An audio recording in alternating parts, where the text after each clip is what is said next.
बार भगवान शंकर कैलाश पर्वत पर विराजमान थे, साथ में जगत जननी भवानी मां पार्वती भी वहीं विद्यमान थी। भोले बाबा थोड़ा समाधि में बैठ गए, सोई नारद जी आए। माता जी जय जय सीताराम। हाँ सीताराम सीताराम। माता जी भोले बाबा कहाँ है? साधना में है। अच्छा अच्छा ठीक है। अच्छा माता जी भोले बाबा तो साधना में, आपको कुछ रहस्य पता है भोले बाबा का? बोले क्या? 3 रहस्य हैं शंकर जी के। क्या रहस्य हैं? अरे देवी जी माता जी, पहला रहस्य तो ये है कि तुम्हारे भोले बाबा की पहले भी शादी हो चुकी। पार्वती जी बोली क्या बोल रहे? बोले ठीक कह रहे हैं, पूछ लेना। आपको पता नहीं होगा इसलिए हमने सोचा बता दें। फिर तो आपको ये भी पता नहीं होगा जो मुंडों की माला है वो किसी की है, और ये जो भस्म लगाते हैं इसका पता है रहस्य? बोले बिल्कुल नहीं। तुम्हें पता है तुम बताओ। नारद जी बोले हम बता नहीं सकते, किसी के गोपनीय मैटर में हम पढ़ते नहीं। पार्वती माता जी बोली जय हो, आगी लगा के चल दो, तुमने बता रहे नहीं हो, आगी लगा दी। जय हो जय हो। नारद जी बोले अच्छा माता जी प्रणाम। पार्वती माता बोली ठीक है जाओ। गए नारद जी।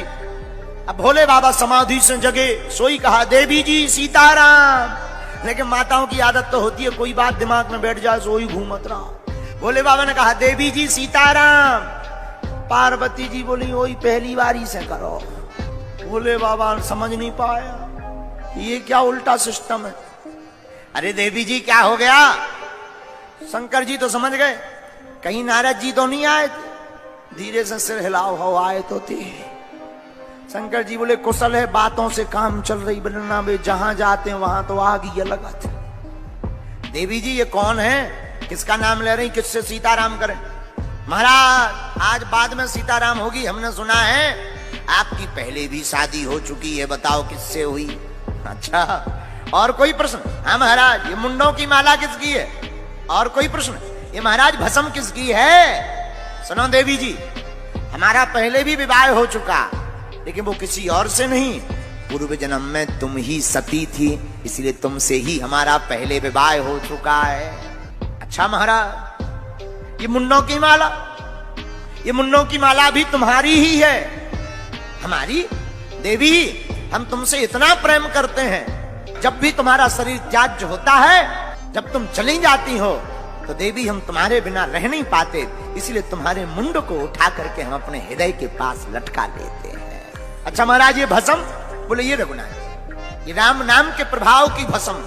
अच्छा महाराज शंकर जी भस्म क्यों लगाते हैं? एक बार एक मुर्दा जा रहा था, मुर्दा के पीछे बहुत से लोग गांव वाले, एक आदमी मर गया जिसका नाम था टिल्लू गुरु।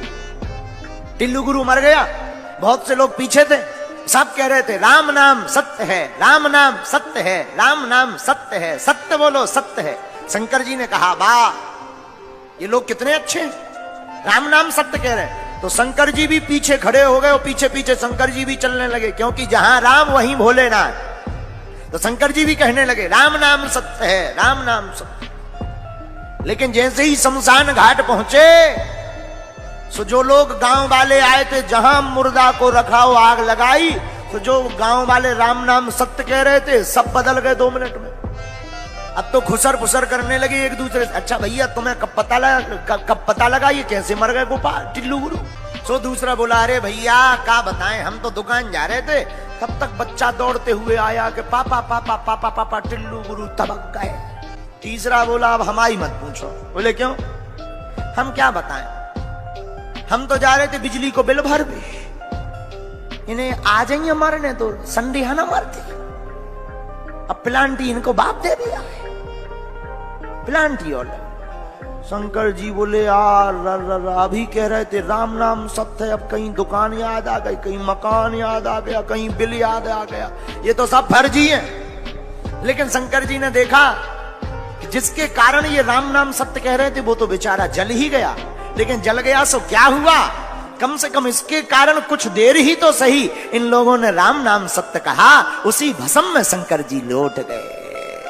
तब से भोले बाबा को भस्म प्रिय है। भोलेनाथ बोले राम जी के कारण हमारे शरीर में भस्म है, पर देवी जी तुम्हारे मन में ये कौतुक क्यों जगा? पार्वती जी बोली महाराज और तो सब ठीक है, आपने ऐसा कौन सा रस पी लिया है कि आप मरते ही नहीं हो, केवल हम मरते हैं। कौन सा रस पी लिया? हाँ बात अच्छी। देवी जी हमने अमर कथा का पान किया है। देवी हमने भगवान की अमृत रूपी कथा का पान कर रखा है। इससे क्या होता? मृत्यु पर विजय प्राप्त की जाती। महाराज हमको भी सुनाओ।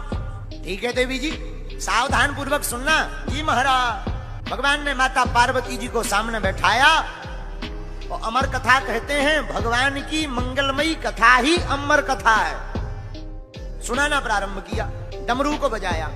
कथा के सब अधिकारी नहीं होते। बोले कौन? रसिक, भावुक, ये दो लोग ही भगवान की कथा के अधिकारी होते हैं। सुनना सबको चाहिए, पर अधिकारी दो ही लोग हैं। कौन?